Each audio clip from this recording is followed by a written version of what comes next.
Refreshing and sweet is the story so bright, the message of peace and good.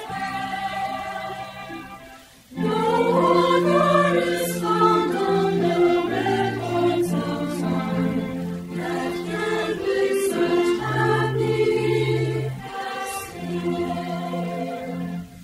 The story that never grows older,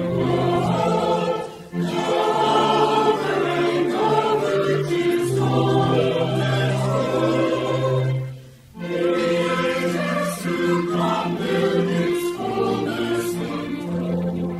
Sing story that never grows old. What comes and untold, unweary and sad.